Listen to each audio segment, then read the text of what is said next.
Bismillahirrahmanirrahim. Hello, welcome to my YouTube channel Chemistry with Shah. I am Syed Zubair Shah. Today our topic is noble gases.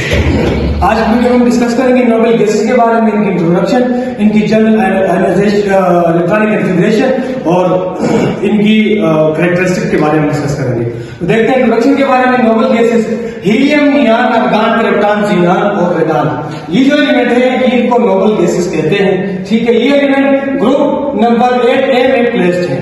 Periodic table में अगर हम देखें तो helium, neon, argon, krypton, xenon, radon group number 8A में present है। इस group को zero group भी कहते हैं।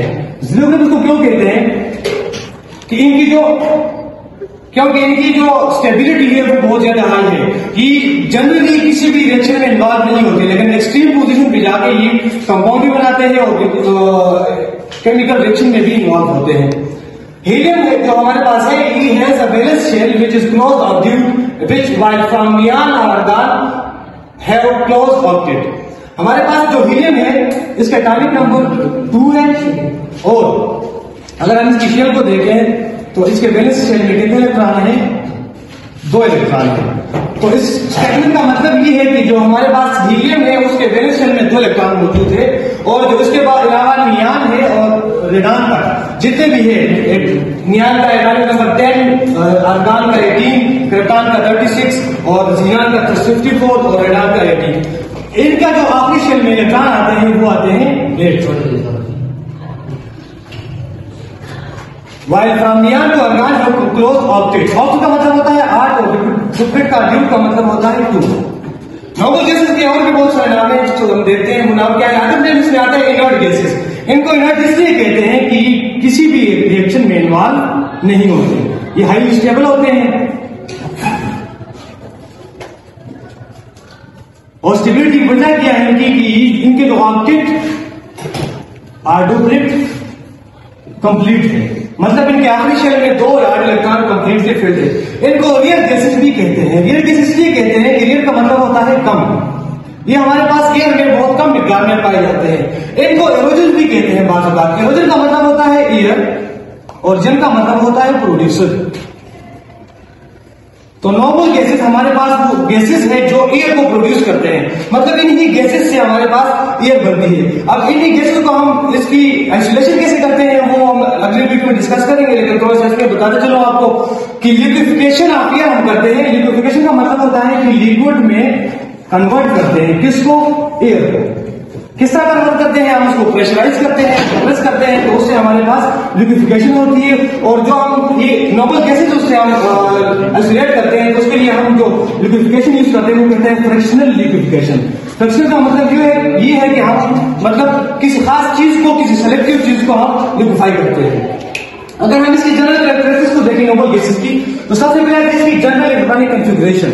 एक्सेप्ट हाइड्रोजन, हम हीलियम, हम अगर नोबल गैसेस की इलेक्ट्रॉनिक कॉन्फ़िगरेशन करें तो उनका आखिरी जो इलेक्ट्रॉन है वो NH2 और NP6 में फिल्ड होते हैं। मतलब इसके आखिरी p ऑर्बिटल में 6 इलेक्ट्रॉन और s ऑर्बिटल में कौन से कितने इलेक्ट्रॉन आते हैं?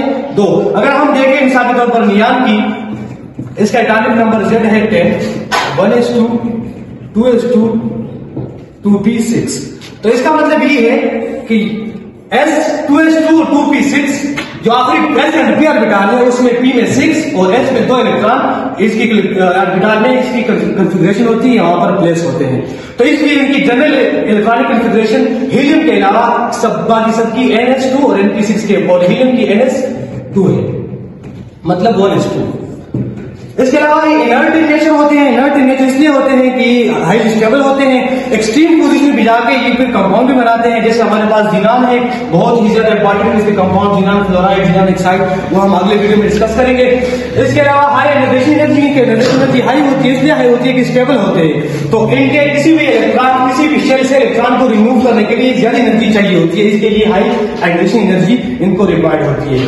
इसकी low melting and boiling point होती है। Low melting and boiling point इसलिए होती है कि ये जो हमारे पास इनके जो इंटर मॉलिक्यूलर फोर्सेस है वो बहुत कम होते हैं, क्योंकि न्यूक्लियस और इलेक्ट्रॉन जो है वो ऑलरेडी कंप्लीट है, उनको किसी के साथ कोई काम शाम नहीं रहा। तो इसलिए ये जो है इनकी लो मेल्टिंग पॉइंट और बॉइलिंग पॉइंट होती है, नॉन पोलर होते हैं। लेकिन जब हम जैसे ही डाउन ग्रुप जाते हैं प्रेडिक्टेबल में हम ग्रुप के नीचे जाते हैं, डाउन ग्रुप जाते हैं, तो साइज ऑफ एटम इंक्रीज हो जाता है। जैसे ही साइज ऑफ एटम इंक्रीज होता है, सॉल्युबिलिटी इंक्रीज होती है। सॉल्युबिलिटी क्यों इंक्रीज होती है कि इनके अंदर पोलराइजेशन आ जाती है। पोलराइजेशन इसलिए आती है जो इंटरमॉलिक्यूलर फोर्सेज है वो ज्यादा हाई हो जाते हैं। तो फिर इलेक्ट्रॉन किसी भी पोलर सॉल्वेंट में अगर आप उनको डिजॉल्व करो तो वो जल्दी डिजॉल्व हो जाते हैं। आयोनाइजेशन एनर्जी डिक्रीज हो जाती है क्योंकि इंटरमॉलिक्यूलर फोर्सेज जो इफेक्टिव न्यूक्लियर चार्जेस है वो कम हो जाते हैं, तो इस वजह से आयोनाइजेशन एनर्जी भी इसकी डिक्रीज हो जाती है। अगर हम इनको याद करने के लिए आम सा जनरल मेमोरिक देखें तो मेमोरिक इनका बनता है कि अगर आप देखें helium, neon, argon, proton, xenon, radon,